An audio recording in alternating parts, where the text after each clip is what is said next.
about domestic violence, healthy relationships, and it's been very rewarding for me just to see how much the awareness for domestic violence has grown, because when I was a child, we didn't have that. No one was around to talk to. No one really concentrated on children. It was more, swept under the rug. No one talked about it. So that's the purpose of, kind of what I do as being an advocate for children, is I want that awareness to be out, that not only does it affect adults, but it affects children too. It affects youth who have to see that in a home.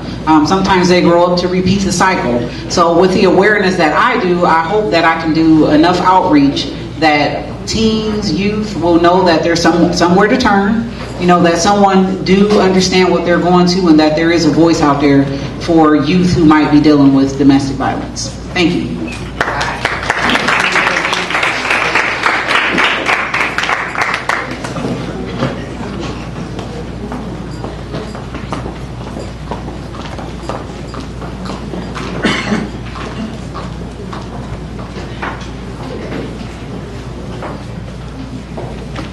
Okay, our next person to come up and speak, well, she's going to perform. Her name is Mickey G. Okay, this next young lady, she is from New Orleans and is a Hurricane Katrina survivor. Her music is influenced by hip-hop, trigger man bounce, up-tempo dance beats with bass created in New Orleans.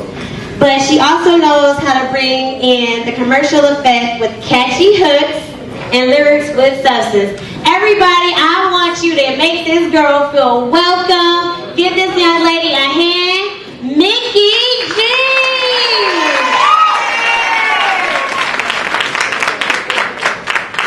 How y'all doing? All right. My name is Mickey G and I'm 14 years old. Today I'm going to perform 3 songs for you. All right. All right.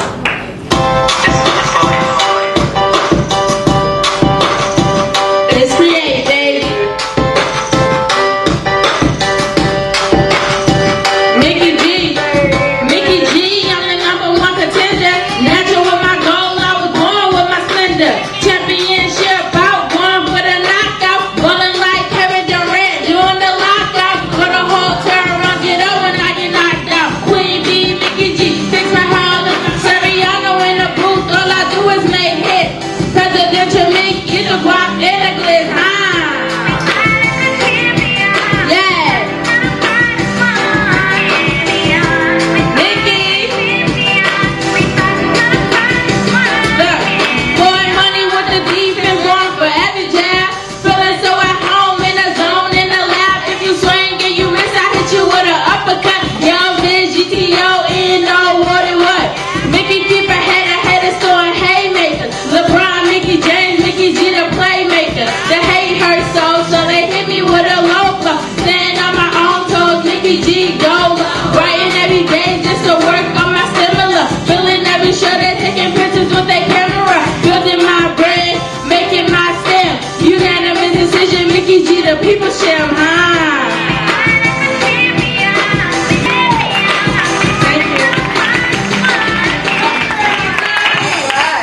studio is home.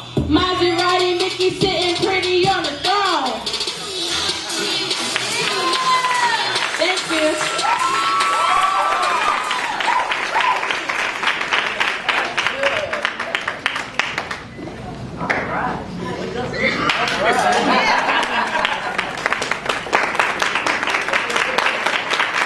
Thank you, Mickey G. Thank you. Okay, our next speaker, her name is Franchique Austin, and she is probation officer from East Cleveland. Franchique Austin founded From Lemons to Lemonade in January of 2010. It began as a support group to help her through her process of adjusting to single motherhood due to a recent divorce. An increased need in the community to support single parents allowed this grassroots support group to grow into a nonprofit that holds free seminars, monthly support group meetings, speaking engagements at local high schools, and encouragement whenever needed. Franchique Austin is a mother of 3 children on East Cleveland Police Probation Officer and a graduate of Lakeland Community College. Can I please have a round of applause? Franchique.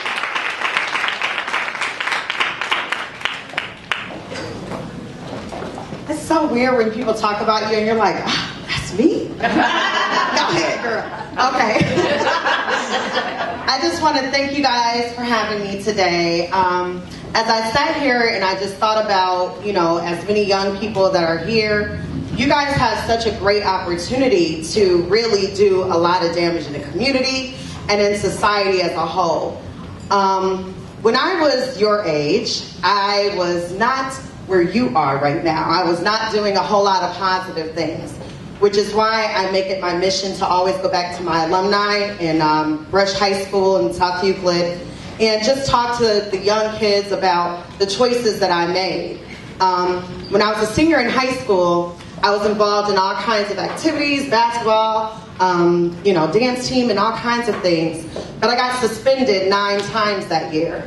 And that prevented me from doing a lot of things that I wanted to do. And it was because of my attitude. I thought I knew it all. I thought I was smarter than my teachers. I had a 3.32 GPA, but I could not act the right way. And it really stunted my growth, and it made me make a lot of bad choices in life, including being a teen mother. I got pregnant at 17 by a 24-year-old man, and I went into a really destructive marriage. And he was an addict, and I could not identify it. And by the age of 22, I was a single mother of 3 young children. And when I look back on that, I realized that the reason why I made that choice, and a lot of women make the choices, dysfunctional choices, or even men make a lot of dysfunctional choices as it relates to relationships, is that we are not taking joy in our achievement, which is the definition of having a healthy self-image. And when you don't take joy in achieving anything, because you don't achieve much, but you talk a lot, but you're not achieving much, then you allow yourself to be subject to things such as being in dysfunctional relationships like domestic violence. And it's not the victim's fault. Don't get me wrong, I'm not blaming the victim. But a lot of times we can prevent situations from like that happening just by taking joy in our own achievements. And by doing that, you need to achieve something. And I always, when I talk to young ladies and young men, I always talk about, don't just set goals so far in advance and say, I want to graduate college. That's a great goal to have, but always start at the bottom and say, tomorrow I am going to go and meet with a financial advisor.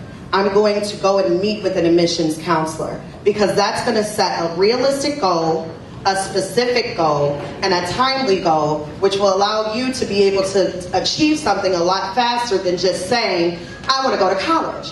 So when you set smart goals like that, that's going to set you in a position where you can take joy in those achievements, which will allow you to have a healthy self-image, which will allow you to prevent dysfunctional relationships and prevent yourself from being in a situation where you are the victim of a domestic violence. In my case, it took me a very long time to be able to do things like that. And I stand before you now as an East Cleveland probation officer, not because I made all the great choices in life, because I made a whole lot of bad ones, but because I started to change my school of thought. And I became a learner and not always a teacher. I began to place myself under professors or mentors that were doing a lot better than me, and not just hanging around with my friends who were doing the same exact thing that I was doing. I started to place myself in a position and place myself at their feet and see what they were doing and the choices that they were making. And my boss, which is Judge William Dawson, he's Wayne Dawson of Fox State, he's his little brother. And he's an awesome, awesome, awesome person because he does so much in the community. And he always encourages programs rather than prison time for our probationers. And so we have workshops and we have meetings and huddles and stuff with the defendants to try to get a gauge of what they're going through and what it takes for them to be able to make it to the next level. And I talk to them on a weekly basis. I see women who are going through domestic violence situations, and a lot of them see themselves as victims, and they don't achieve anything. And when they see themselves as victims, it's always a circumstance where, maybe I have one woman in particular. She can't read or write, and so she needs that man to help her get through life. He makes the money, and so she feels like she needs to stay. So we know we can't just tell her, girl, look at that man. He ain't doing right. You deserve better. No, the thing to focus on with her is allowing herself to become independent and focus on those daily needs first, because then she'll be able to make it out of that situation. So I won't stand before you any longer. I just wanted to encourage you to change your school of thought into a positive mindset. Say, how y'all doing out there? All right. I said, we feel like we real out of place right now, so bear with us, man. We feel out of place, but this is us, though. All right. But my name is True Main Neal.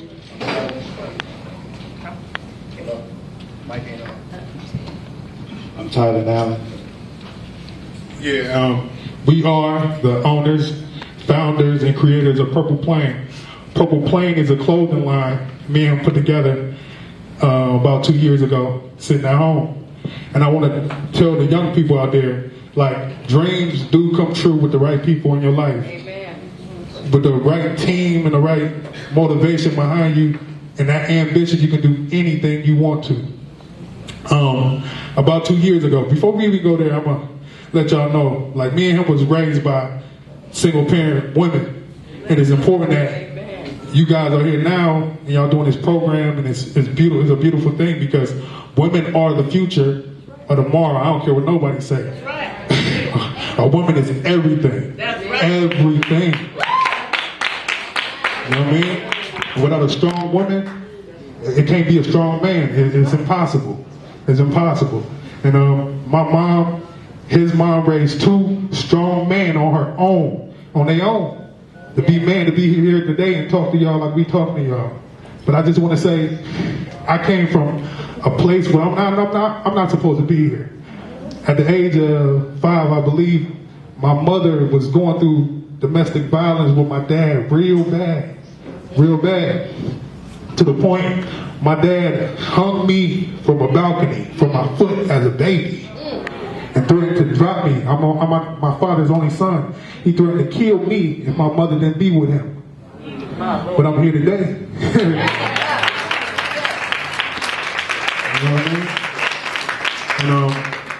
And just going into our story, me and him, like I said, this is my brother. Not my blood brother, this is my brother. Ladies, if y'all hook up with a group of women, them are your sisters.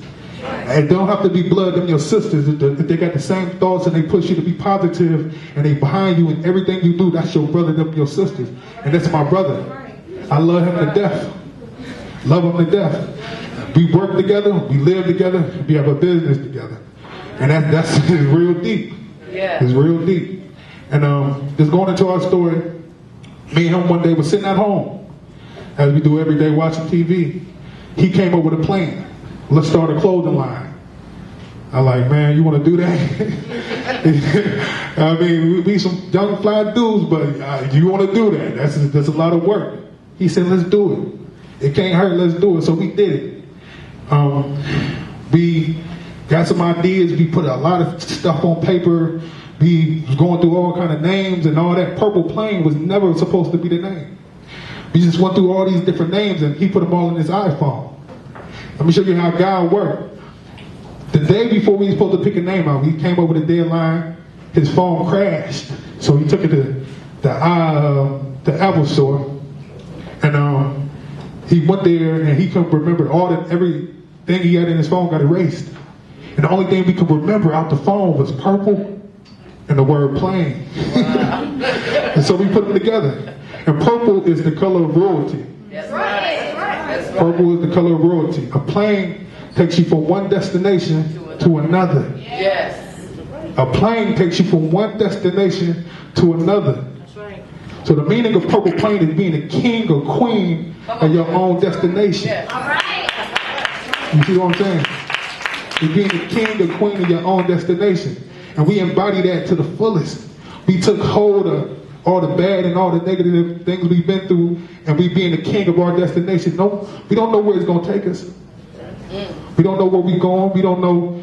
Tomorrow ain't promised to us, but while we here, we're going to put out a good message, and we're going to be the kings of our destination because we control what we do, nobody else. That's right. It's all right. Sorry, I'm the little quiet one, so you talk some more than I do. But when we started this, we didn't know what direction we was going to be in. We was just going to take flight in everything we did. First thing we made was a couple jackets. When we made a couple jackets, we was like, will these sell? These do anything? So one day we went to the mall, and we seen a guy and his girlfriend, I believe. Yeah, and they went and they was all amazed about it. Never seen it before and everything like that. And they was like all really enthused about it. So we told them to come meet up with us later on that day, and they came to meet up with us. And when they did that, the guy actually purchased everything that we made. Wow. And when he did that, we put everything, we put all our paychecks, everything into them jackets and sweatshirts that we made. And the guy bought everything, and that was our backing for making Purple Plane. Wow. That was like the first Money we got. It was $1,200. We started Purple Plane with $1,200. Not even our money. That's the money we made. We put about $500, $600 into it, and we made $1,200 off the clothes we made. So we took that money and we ran with it. And we here today, 2 years later, we still make clothes. We did a lot of things. We're expanding to the point it's getting big. We just opened up our own office and our own retail store. And it's in Alliance, Ohio. We're still in the works with that. But we still working on that and getting it all constructed how we want to. But it's a lot. Like I said, it's a lot. The 2 people we design, we promote, we have 2 other companies under us. It's a lot for us. But with God and with our vision, we know He's going to see it through to the end. And I just want to tell the young people, I'm telling y'all, if you have a dream, if you have goals, if you have anything you want to do, you can do it. Only you can stop you. That's right. That's the only people that you can stop you, nobody else. And if y'all got any ideas, y'all want to do anything, y'all want to, come talk to us, please, because we want to make sure y'all reach y'all potential and y'all do everything y'all want to do in life. And if we can help y'all in any way, I see a lot of y'all out there. We're gonna do a photo shoot with all y'all. Like I'm gonna talk to Vet, and we're gonna put something together for all the people in her program. Do a photo shoot. We're gonna customize some stuff for y'all. We're gonna do a photo shoot. Y'all are beautiful. I want y'all to know y'all are beautiful young ladies, man. Y'all beautiful young ladies. Y'all gonna make some mistakes in life. Y'all gonna come across some things y'all sitting in some roads you shouldn't have went down. That's life. Keep moving. Keep moving. The sky's the limit. The sky's the limit. I thank y'all. We appreciate y'all. Ladies, I'm telling y'all, for real. Come see us. Come see us, please. All right, thank y'all.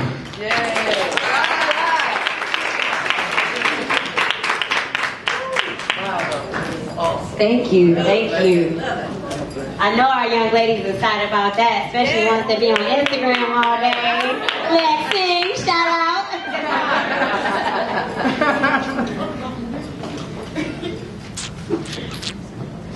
All right. This next young lady that's going to be performing for us is actually a very good friend of mine.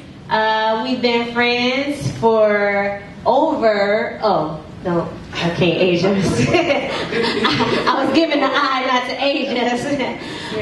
But she has been doing poetry since the age of 10.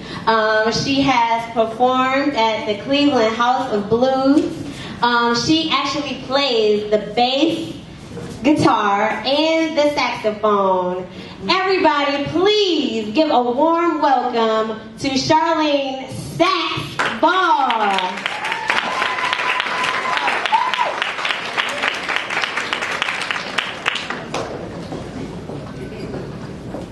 Hi y'all. I'm good. Shalonda called me probably about 2 o'clock in the morning. She was at work, I'm asleep. Oh my God, Charlene, I need you to do me a favor. I really want you to write this poem. And y'all that know Shalonda know how hyper she is, right? I really want you to write this poem. I mean, y'all have to do it right now, but we're having this event. I really want you to write this poem. Okay, Shalonda, I'll do it. Y'all, this poem drained me. I hope y'all like it, okay? Right. I looked in the mirror and saw a girl I didn't recognize. She had a busted lip, bruised cheek, black eye. And I could see the look of pain in her face as she put the towel to the place where he had just recently put his fist to her face. I saw how she jumped at little noises and triple thought her choices because she didn't know what he was going to do.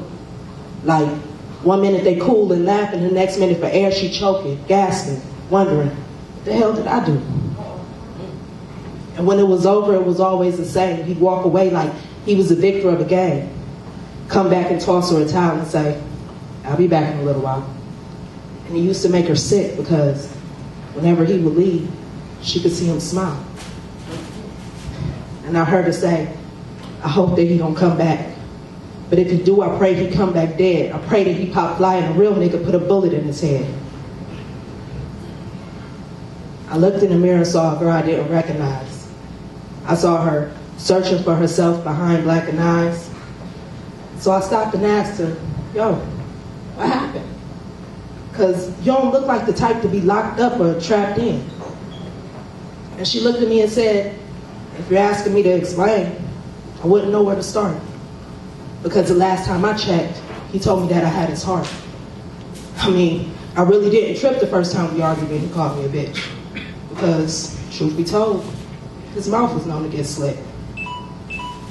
Why didn't I leave? Trust me, I tried. But the last time I did, he drugged me in the bathroom and locked me inside. When he let me out, he had taken all of my clothes. He told me if I could leave, I wasn't leaving the nose. And that's a weekend that I'll never forget. Because if I didn't do what he wanted, I'd get hit, bit, or burned by cigarettes. But Monday morning, his face was filled with so much regret. And that's how I know my guy is still somewhere in there deep down inside. Even when he acting crazy and I could see the devil in his eyes. I looked in the mirror and I put on my makeup and I thought of what I would make up to tell everyone why we made up. I mean, I learned to cover up our story like I cover up a bruise. I paint a pretty picture, but underneath, it's cruel. Now, as far as leaving, yeah, I'm always gonna try.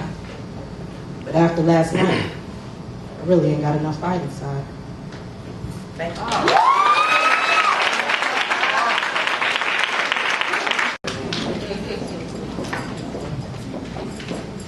Actually, everyone, not many people know this, and now is the time. That poem was actually based upon my life. I had gotten into an abusive marriage.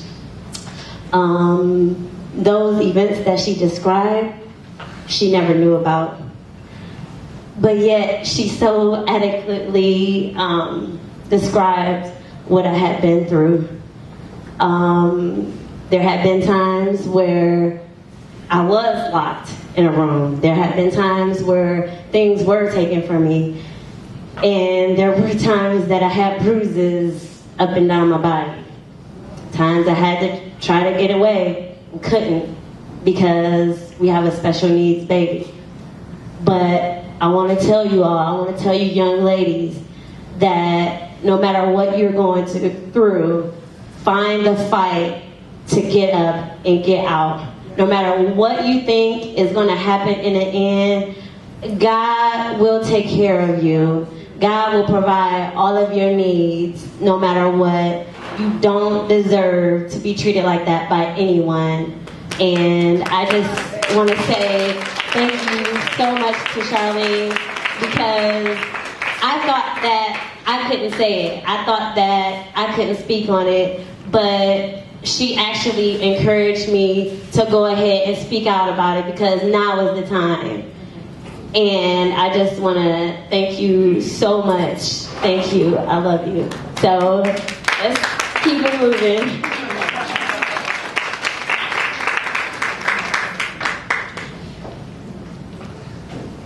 So this next young lady that is coming to perform, she is a native of Akron, Ohio. She is the youngest daughter of the late Margot Prade and Mr. Prade. She now lives in Las Vegas, Nevada. She performs with the reggae band called Bonafide, and she entertains in different venues all across the West Coast. Now, Sahara is a seasoned performer, using all of her capabilities of writing in any genre of any music. She is creating her own genre, techno and R&B. When you hear her raspy tones, you know it's simply Sahara. Everybody, I want you guys to stand up and make this lady feel welcome. She's so corny. I can't even get through the whole song without crying, so I switched up my whole little thing. So what we're going to do today is, I'm going to do a few cover songs, but a lot of these songs, they mean a lot to me. And this first one that I'm going to sing, it's On and On by Erykah Badu. I know you guys sure know that one. But I take a lot of different meanings from songs, and this song to me, what it meant for me, I don't know about anybody else, but what it meant for me was, I went through a lot in my life, and there was times when I didn't know if I was going to make it. There was times when I felt like giving up. But what this song says to me is, no matter what, if you're, going through something, if you're down and out, if you're spending time feeling sorry for yourself, and you're just sitting there doing nothing, time is going to go on. And that's time that you can't get back. So what I gained from this song is the world is going to keep going on and on, so you might as well keep going on and on with it. So that's what we're going to do first. All right. Feel free to dance, too.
They hear us just the same. Oh, on and on and on and on. Oh, on and on and on and on. On and on and on and on. Oh, on and on and on and on.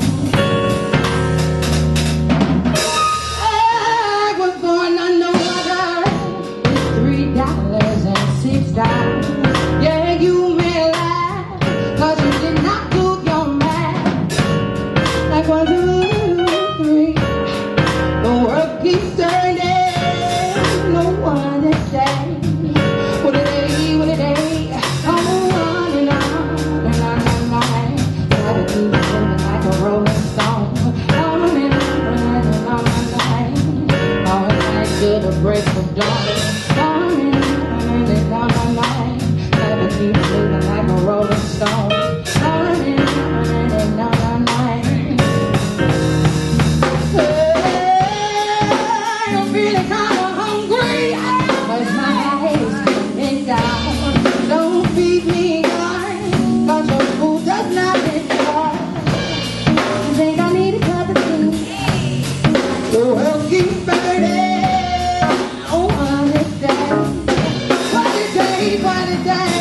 You're running, running down the line. Running, running down the line. I go on and on and on and on and on. Running, running down the line.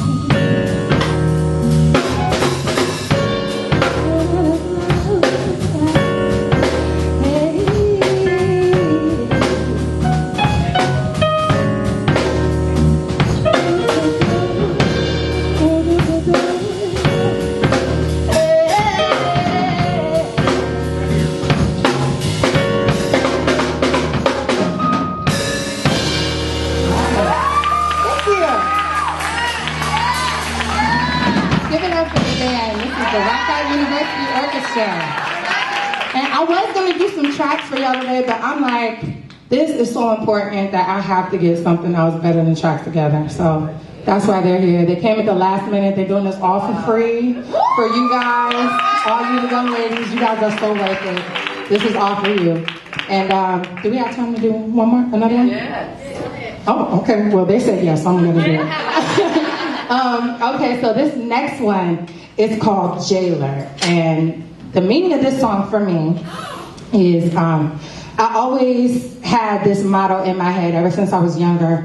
It's a song by this group called the Eagles. A lot of the younger people, they might not know who that is. Yeah, we know the Eagles. But what they said is oftentimes we live our lives in chains, not knowing all along we had to keep. So, I mean, what I got from that is like, you can think that you can't do anything or you're not capable of doing it, but that's just you. You're the only person holding you back. Like the people were saying before, the guys who opened the Purple Plane, you're the only person who is in control of your destiny. So don't let anybody ever tell you that you can't do something, because you're capable of it. And you just have to remember that for yourself, because there's always going to be those people who are there saying, oh, you can't do that. You from the hood. People from the hood don't do that. Don't even think that way. And I started singing reggae because reggae is all about peace and love. And you know, you don't have to sing hip hop. You don't have to sing Shake It Like a Red Nose for people to feel your music. You don't have to do that. Like, you can sing stuff that promotes a positive message. And that's why I sing reggae, because it's a positive thing. And it helped me through a lot of things. You know, it's not about everybody else. Sometimes it's got to be about you. Sing what makes you happy. And other people will feed off of that. Right. So this next song is called Jailer. So I'm going to go ahead and do this one.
Mr. Taylor, you surprised all my strategy. energy. You compress, wow, every part of me. What you don't know, you're a victim to Mr. Jacob. You don't care about my point of view. If I die, another will work for you. So you treat me like a modern slave, Mr. Jacob. I'm talking to you, Jacob. Stop calling me a prisoner. Let it be away without sin. Be the first to cast a stone, Mr. Jacob. Mr. Jacob.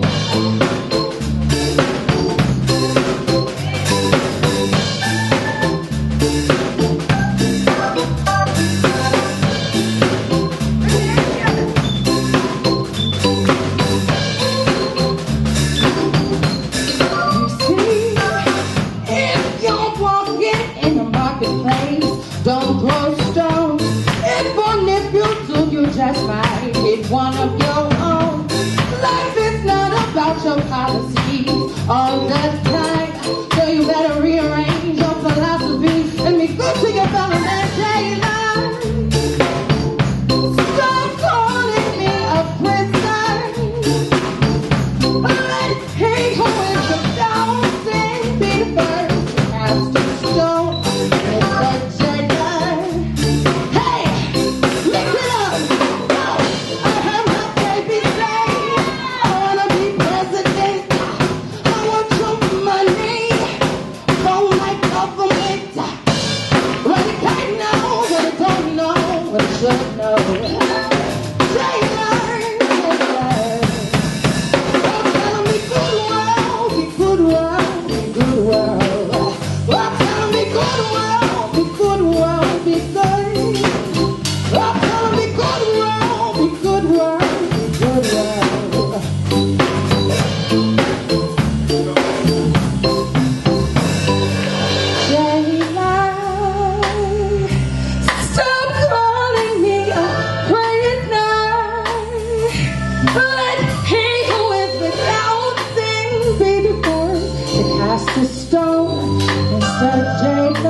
Thank you so much.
business owner, Mr. Tankred Jones. Can you come up and speak to us a little bit? Everybody make him feel welcome. Good evening, everyone. My name is Tankred Jones. I'm the owner of a restaurant, supper club named Lake Supper Club in Cleveland, Ohio. When I told Vet that I would do this, I had no idea of what I was talking about. I had no idea that purple was the color, so I guess I came to support breast cancer as well. So I had this paper in my hand, and I was going to give you guys statistics and all this kind of stuff, but there was so much passion on this mic before I got on here, so I decided to leave the paper up there and just speak a little bit from the heart. Amen. When I was thinking about domestic violence, I called my mother-in-law and I asked her, I said, I chose to do this, but I know nothing about it. And she said, well, yes, you do. I said, well, how? She said, you remember when me and your father-in-law used to fight? I said, I don't remember it. I said, I don't remember it because we're taught as growing up to mind your own business. But when you see domestic violence, you have to be a part of it. You are a part of it. If you don't do anything about it, that means you're a part of it. So that word aware, it stood out to me. It made me become aware that I've seen these things more than once. I've probably been an instigator of it before. I had a friend before, his girlfriend. So ladies, you have to understand, you have to be, you are an abuser and abusee as well. Because a friend of mine, he was being abused by his girlfriend. She would call him names, slap him across the head, and I would be in the back seat like, man, if I were you, I would not take that. So now I'm instigating. Right. I'm instigating her abusing him, and it's fueling him to become the abuser. Right. So after a while, she say something, bah! So I felt good about the first hit. Yeah, that's what she get. Mm-hmm. She started all this. She was doing it to him. Mm-hmm. So about 6 months later, them hits didn't feel good to me anymore. Even though I wasn't getting hit, even though I wasn't being the person that was hitting, it didn't feel good to me anymore. A year later, she'll say something again. One hit became beatings. It didn't feel that good anymore. But we're taught to mind our own business, so I minded my own business. 2 years later, she's still getting beat up. Putting to the side, yo man, I think that's enough. I think that I'm tired of you beating on her now. So your next hit, I see you hit, I think I'm gonna have to hit you. So it stopped. So what I'm saying is we have to be aware of, ladies, you have to be aware that sometimes you are the ones that's creating domestic violence. And it's just not physical. It's psychological, and it's also sexual.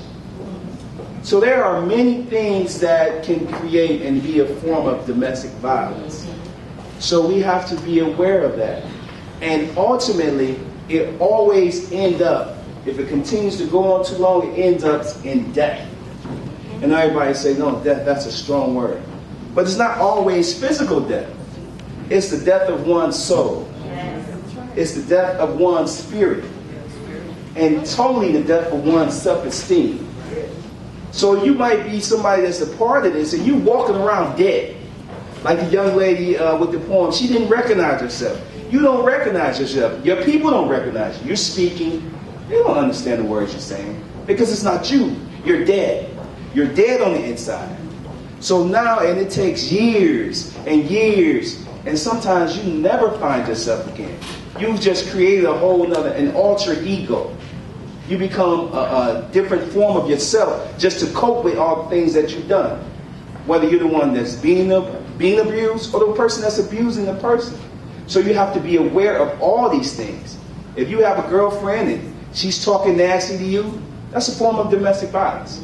You have a girlfriend that's talking nasty to her boyfriend or her husband, that's a form of domestic violence. And if we don't speak up, then we're playing our role in it. And if you play your role in it, when that person dies, don't cry. Do not cry because it's your fault. And when I say dead, once again, It's the death of your self-esteem. So as we leave here, the fight doesn't stop right here today. I know we all here, and the music was great, the poem was lovely, everyone's speaking about their business. It might be 100 people in here, 99 of us is going to forget the message. But the fight doesn't stop today. So we got to put on our boxing gloves, we got to swing every day and fight domestic violence. All right. All right, thank you.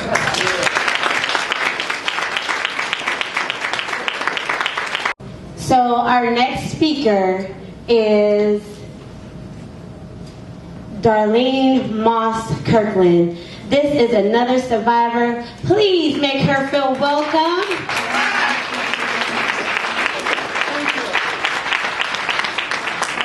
You look beautiful, by the way. Well, I thank you so very much. You're welcome. So do you. You know what I see? I see a group of powerful people, all arrayed in the beauty that you were purposed to be. That's what I see. And that means that you are beautiful beyond your imagination. When I was asked, first of all, I give honor to God. Yes. I give him all the honor and all the praise. I give him the honor and the praise for allowing me to stand in the midst of such great people. And let me tell you why you are so great. Because you are the righteous seed of God. You are somebody, and you are born with a purpose. Yes. Each one of you. When I was asked to come down, I had to drive almost 4 hours to get here. I didn't understand what I was going to do or what to speak about or what I didn't understand. But I went to the Lord and I said, God, you give me your words. You give me what you want me to tell to your children. Young, old, male, female. And as I sat up very late, this is what I got that I'm going to tell you my story. I got a couple papers here, Take your time. and I'm going to read this to you. The many faces of violence. Violence have faces. Did you know that it has many different personalities? It comes in many faces. Violence shows up in many faces and has at one time or another in each of our lives. Unexpected and most definitely uninvited. Violence comes to disrupt our peace, which it knows not of, and to steal our joy that God has given us that is unspeakable and to be full of his glory.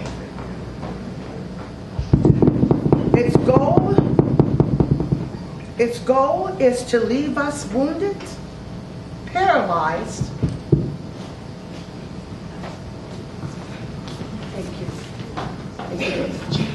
Its goal is to leave us wounded, paralyzed, and helpless, that it might return again to rob us of our life through grief, brokenness, and sorrow. It viciously takes the lives of the ones we love and we hold so close. A life that it did not give, neither can it give it back. How do we know, or should I say, how do I know it has many faces? I've seen each one. From a childhood up, I've seen the faces of abuse as a little girl. stared it in the eyes. I've looked in the face of rape, molestation. I've looked in the face of death. When you look in the face of abuse, of violence, you look to see a vessel many times, or a person. But as looking in the eyes, I couldn't see a heart. It was cold, dark, cruel, and vicious. I have to say this. As a victim, I found that abuse has no respect of person, has no racial claims at all. It only comes to kill, to steal, and to take your joy, which is destroy you, to destroy each one of us. I want to say this. I am honored to be here. 1990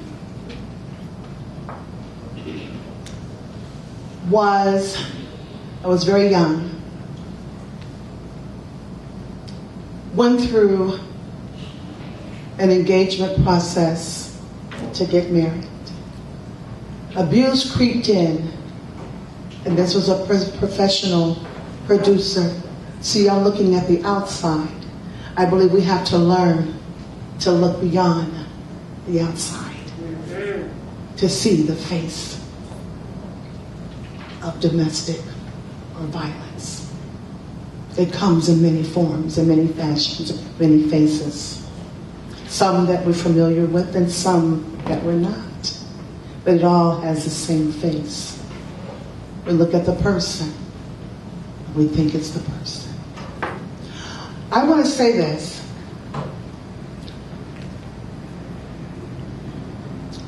Several years ago, in calling off an engagement right here in Akron, Ohio, I was engaged to a producer, someone I thought, because they was tall and handsome and they had it going on, they had Jimmy Jam, the ones from LA would come up and fly in privately and get his music. I'm a singer, I teach. He worked in polymers.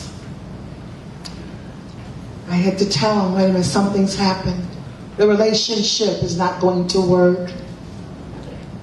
I remember waking up one night after I allowed our gathering to us to come together to save on finances so we can plan our wedding. Mistake number one. Young ladies, I'm like, I believe, what's her name said, put a ringer on the finger. Beyonce. But you gotta look beyond. You gotta look at the faces that's smiling at you, that's bringing you the ring, bringing you the request. Know the background. Know the person. Know the spirit that you're entertaining. Because it may very well be the spirit of violence. I woke up after I said that the wedding is over. We're not going to get married. And I had my children, my previous marriage, I was a widow. And he was killed in the military. This gentleman totally changed once he moved in. So you don't see it till you kind of embrace that thing and it gets so close to you, then you start seeing the real face. That night, I remember waking up to get a glass of water. I thought they were in the studio. I woke up to a gunshot to my head.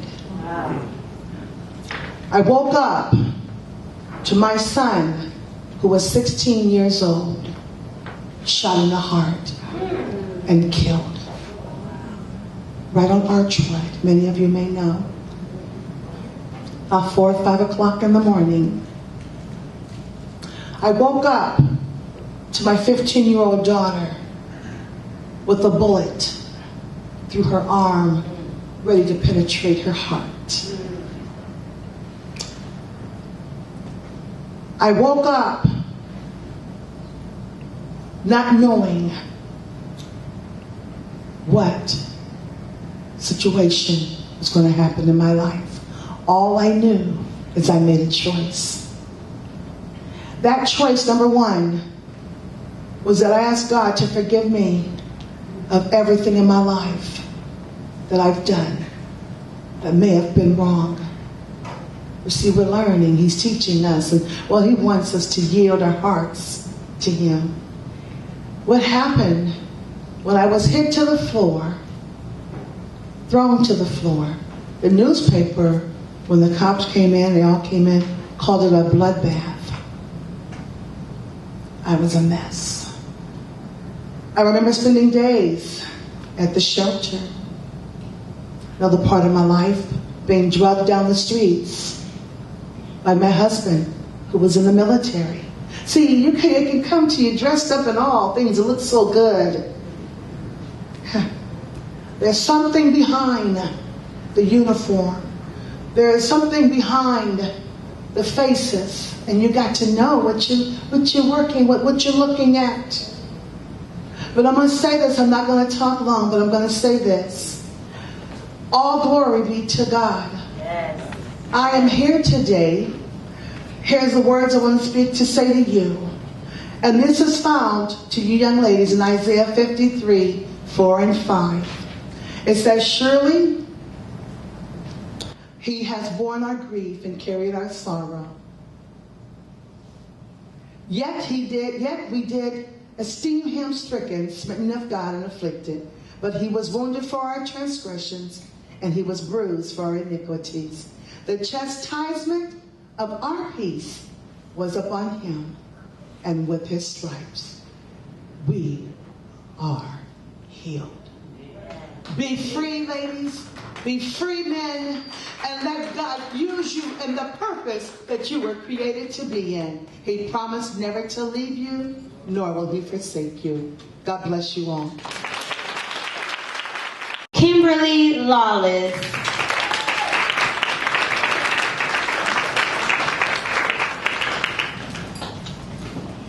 Hello, thank you everyone for coming. I told my cousin this was something I thought about doing a long time ago, and I planned it before I was ready to do it. But first I would just like to give one moment of silence for the ladies who have not made it out, and those that's going through, and those that are survivors. Just, I know. Okay, mama's up. All right. All right, I just got a quick few pages, and I had to write it down because I wanted to be real. I wanted to touch people's heart and to understand where domestic violence leads to, who it could be. Like the lady said, it has no perspective person. When I was first asked to tell my story, first I thought hurt, pain, anger. And then as I look back, I thought testimony, peace, survivor. So I said, yes, I'll do it. First, I'd like to thank Jesus for hearing me. All the times I thought he was not. I started my relationship with a man while I was in Oriana House. I was 18 years old. Started doing things I shouldn't, and I got in trouble first before I could keep going. And I can say that was the last time and the first time that I ever been in trouble. I learned my lesson. But he was a nice guy. My mom introduced me to him, and he was from down south, so he had southern ways. Very yes ma'am, no ma'am. And my mom really liked him. So, and by my mom knowing his mother, you know, it was easy for us to all meet and be together. We got married. I was 19 when I finally got out the Oriana House. He provided a home for us, and I had no children. He was 25. And he had a previous child and things that I didn't even know that I should have researched first.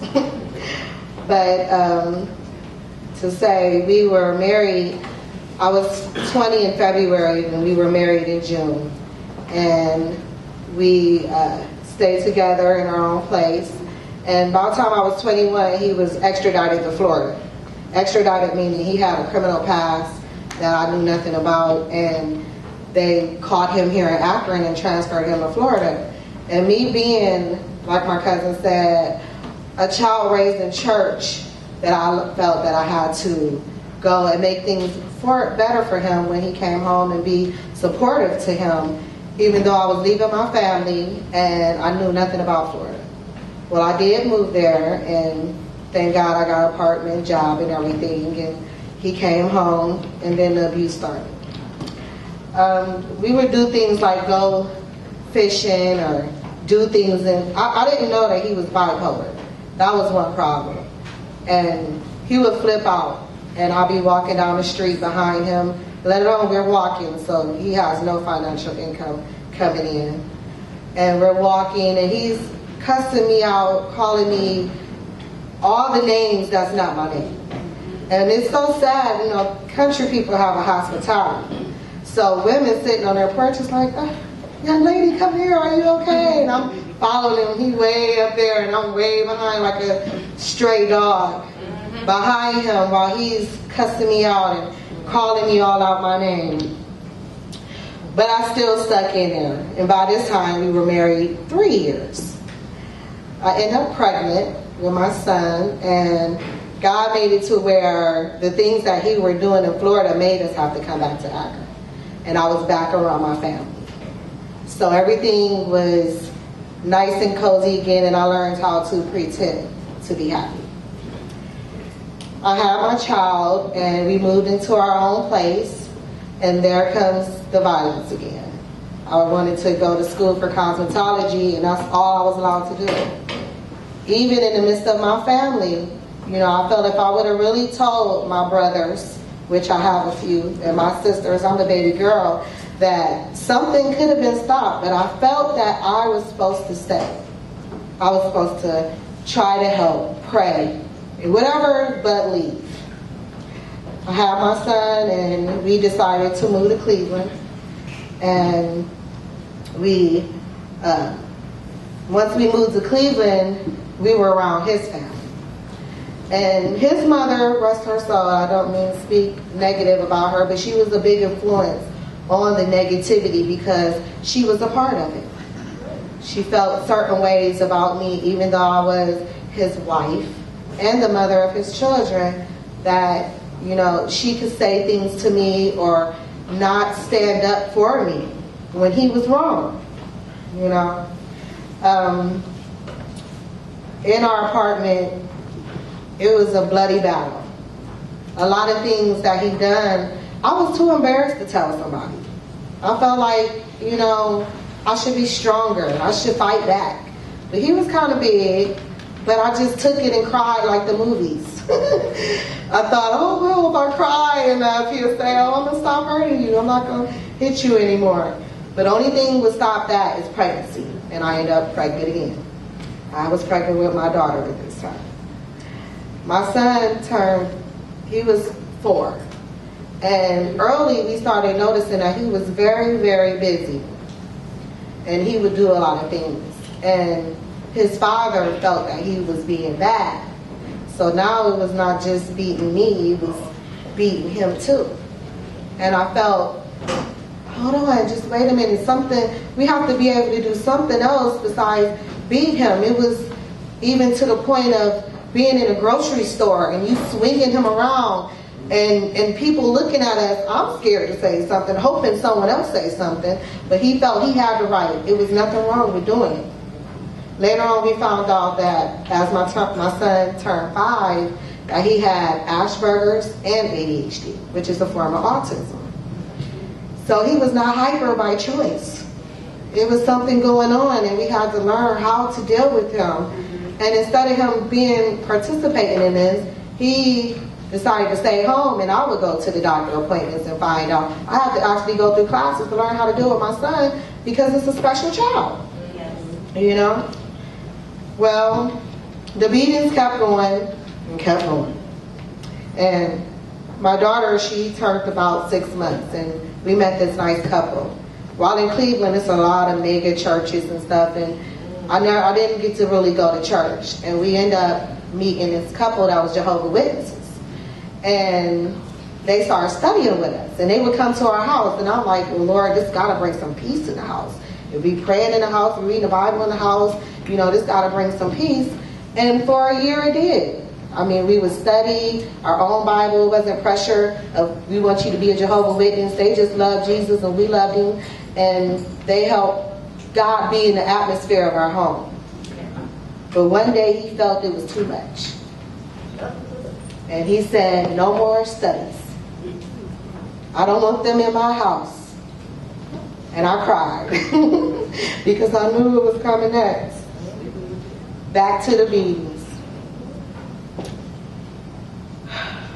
For a while, I just went through it. And by this time, we had probably been married 7, 8 years. And I was still used to being pretending. Even though my family, they did come see me because I didn't call. I didn't talk to them. I didn't come visit that much. I had no friends. All I had was my husband and my children. And that's how I looked at life. It was like I was on the outside and they were in the circle. And I'm going around making sure everybody's all right besides me. We end up going through some more things where we had to move back to Akron. But this time, he packed everything. He threw me the keys. He said, I don't love you no more. I don't want to be here. I'm gone. I cried, but I knew that I would never be able to release him. I wouldn't have never kicked him out or packed his stuff and threw it out or anything like that. Even when the police came, I said, oh, everything's fine. Everything's okay. One time I couldn't say that because they seen my face. And they said, no, you go in there and he's going to jail. But even after that, I still was at court pleading, please, don't send him away forever. But in the end, the last time I started attending in a domestic violence class with the Battered Women's Shelter. And I attended a function like this, and there was a young lady there selling a book. Love is love worth my life. She's out there now. Love worth my life? I thought it was to death do us part. He do death to me. But then later I learned it's to unto death do us part. He do death, not he. I didn't have to stay. I didn't have to go through this. And it was more ladies that was going through it like me. So I filed for a divorce. And I got help with it. And I am very happy. But we know that we do not fight against flesh and blood, but against principalities and powers, against the rulers of darkness of this world, and against spirits of wickedness in high places. So to say on April 26th, after I thought that I was really done with a lot of stress and I'm going to get the move on, my 7-year-old little girl was attacked by a Rottweiler. Maud put her hair out her head, bit her on her neck, shoulder, and I had to fight another fear of dogs. I had to pull my baby out of this dog's mouth and make sure that she was fine. So it made me feel like I am a conqueror, survivor, strong, beautiful.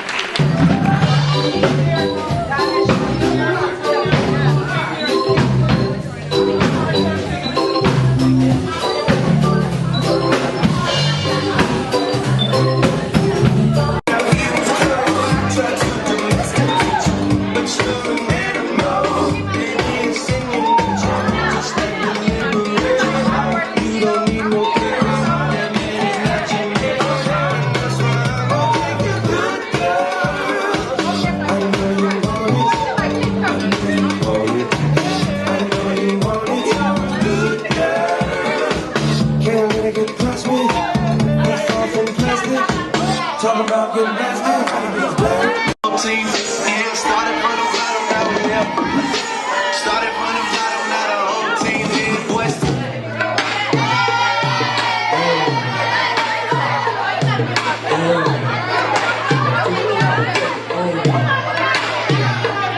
Baby, let's go. Look, teach me how to do it.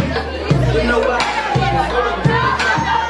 All I need is a bigger super bubble. Back it up and back. Put it all out front, lean side to side. They gon' be on you when they see you with that dirty ride. Ain't nobody kidding with my brother Northside. He go by rubber, and he hit that dirty third. Okay, I ain't the best, but I leave town boogie. I show my moves on to everybody trying to do it. I live functions and all the ladies trying to do it. Oh man, you just do you, and I'ma do it. Do it to the hood, so they try to see me. Female, be stuck to Little to the bed while I'm saying my scriptures. Cause I keep you hungry like a prayer in the temple. I move with the letter with pencil. If I ain't gonna miss you, go back and kiss you. Take your man back, cause you got history. And now I'm getting down and think of like these little shit. Baby, wrong, baby, wrong, baby, wrong. Baby, wrong, baby, wrong, baby, wrong. Baby, wrong, baby, wrong, baby, wrong. Baby, wrong, baby, wrong, baby, wrong.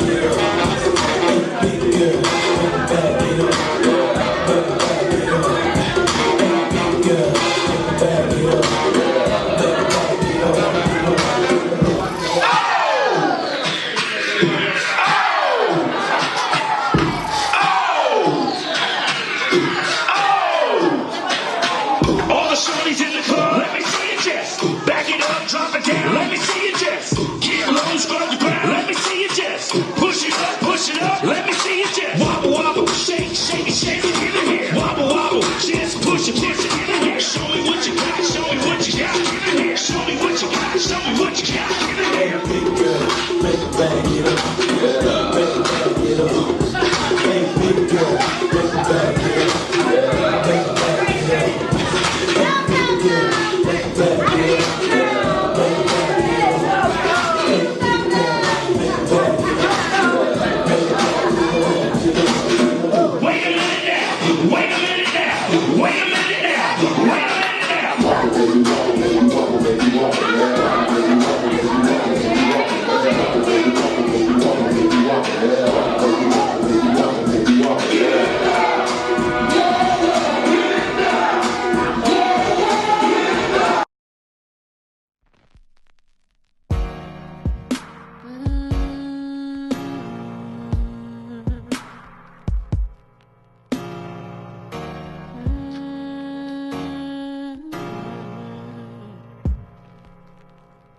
Let's do this dirty laundry, this dirty laundry.